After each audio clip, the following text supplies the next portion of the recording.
Warning, the following documentary explores the nature of an addictive substance. The content may not be appropriate for some audiences due to its effect on the senses. Note, it may cause a physical reaction. Viewer discretion is advised. The average person will ingest over 19,000 units in their adult lifetime. For every year past 70, a person will ingest about 300 additional units. Almost every man, woman, and child in the world has been affected. Only those with extreme vigilance have managed to avoid or limit their exposure to this pandemic creation. Those of a sensitive nature, please avert your eyes in 3, 2, 1.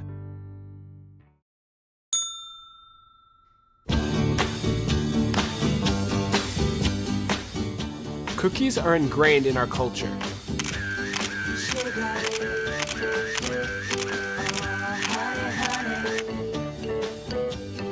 They have become integral to our holiday celebrations.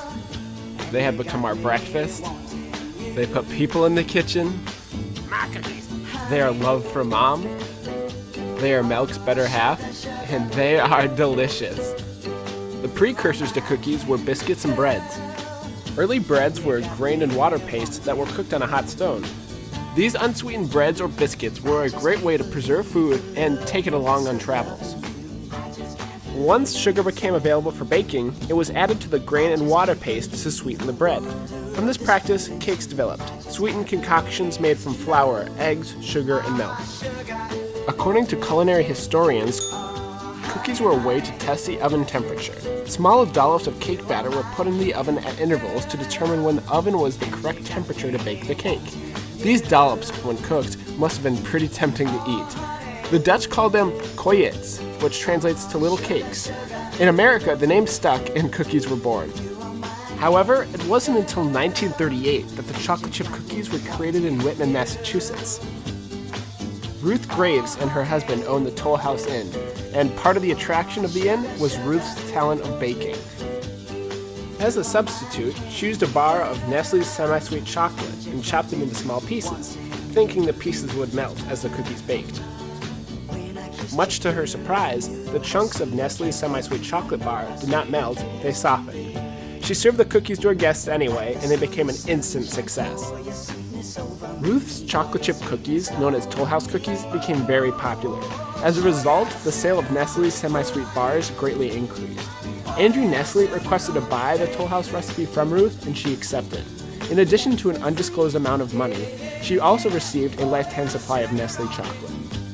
This caused Nestle's sale of chocolate chip bars to skyrocket. Instead of full bars with an included tool to break up the chocolate, an employee suggested that they should sell small morsels of chocolate chips to save the baker the effort of breaking up the bar. Over 100 years later, and the original Toll House cookie recipe can still be found printed on the back of Nestle's semi-sweet chocolate chips. Cookies are delicious, and even some states like to lay claim to this tasty snack. States that have an official cookie include Connecticut with the Snickerdoodle, New Mexico with the Biconchito, and Texas with the Mexican wedding cake cookies. Recently, the state of Massachusetts chose the chocolate chip cookie as its official state cookie. But what would Minnesota's be? If you ask the students at Benilde St. Margaret's, hands down it would be Taher's chocolate chip cookies. Even if we all can't agree on the best.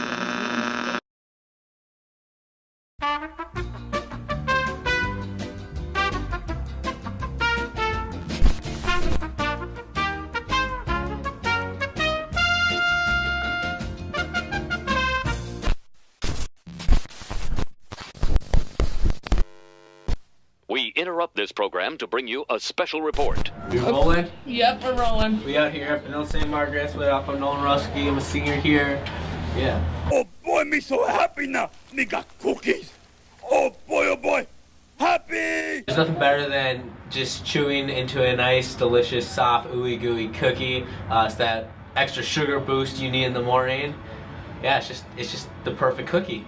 They're really warm and sweet. They're always soft in the morning. The sweetness of it just motivates me to continue my schoolwork and go to my classes every day. C is for cookie, that's good enough for me. Oh, cookie starts with C.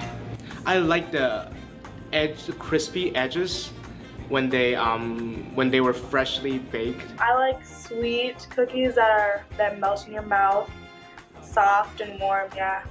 Ideal is a softer cookie. Probably chocolate chip. Just gotta have like a couple pieces of chocolate in it. Like when you break the cookie, like separates, and you can see those nice like pieces of chocolate separating, stretching out. Very soft, mostly doughy. The like soft, like as if it was fresh out of the oven, but it still cooks as long as a normal cookie is. For harder chocolate chip, so then I can microwave it and make it feel like it's actually freshly baked. For me, soft over hard. The sugar cookies are the way to go. I mean, there's no way around it. The chocolate chip ones, I feel like they skimp out on the chocolate chips. There might be. You never know. You never know what Miss Lynch has up her sleeve. She might provide that extra little boost you need. I think a lot of vanilla. You can really taste the vanilla in there. The red nice spirit. Love. I'm sure they have something that they do that they don't tell anyone in order for nobody to be able to copy their cookies. Love and a little BSM spirits. What's the diagnosis there, doctor? Well, me sorry to say this, but you got cucamongophobia. A lot. Too many. 10 I buy every day. At least 10 at least. It used to be bad, like probably like 5, probably like a pack a day, but now I say like 2 packs a week. So I'd say maybe 2 to 3 tops a week. A week? I'd say 5. First day of new job, me, a baker.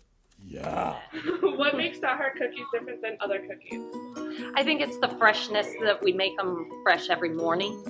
Why do you think like so many kids take them? Because they are delicious. I have to say that. How many cookies does the school go through on a daily basis? We generally go through 700 a day, but we could probably do more. We just don't have the facilities to do more people. Are they healthier than other cookies? No, not really. They're cookies. Oh look, me got whole doctor outfit, me got doctor bag, and me going to give you checkup now. Oh yeah? That's right. Ms. May, health teacher for the freshmen here at Benilde St. Margaret's. And this is some interesting information regarding the Tahar cookies. If you take a look at, these are for the 2 cookies that the kids usually get in those small packages. So 320 calories, and if you look at the calories from fat, it's around half of the calories of that cookie come from fat. Empty calories, what we're saying is you're not getting much for that. Another interesting thing is that the information is not on that package. So the students probably have no idea what the numbers look like. No! Oh! Now me did it! No more cookies! No, it would not change my view. No, not really, because I knew that they were unhealthy when I bought them. So. No, not one bit. Do I look like I care about calories? It's kind of a bummer, but it won't stop me. Can't stop, won't stop. Gotta have those cookies. Cookie! Nom, nom, nom. Oh. My favorite cookie is from a recipe on Serious Eats. This Swedish cookie called krumkaka, and it's kind of like an ice cream cone, but without ice cream. Chocolate chip cookie is my favorite flavor, and they do make it, so they're my favorite. They are sort of. I'd say Tahar probably has to edge it out a little bit. It's pretty good stuff. I'd have to say, I mean, they're up there, but I don't think they can top Insomnia. My mom's chocolate chip cookies. Yeah, chocolate chip is my favorite.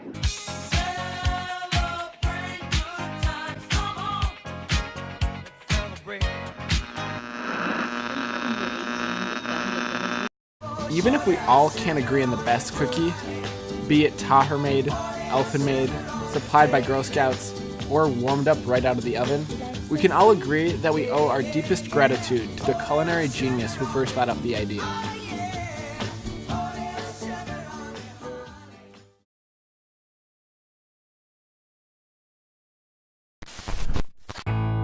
We apologize for any physical reactions such as watering mouths, growling stomachs, or intense cravings this documentary may have caused. To those of you who have averted your eyes, it is now safe to look in 3, 2, 1.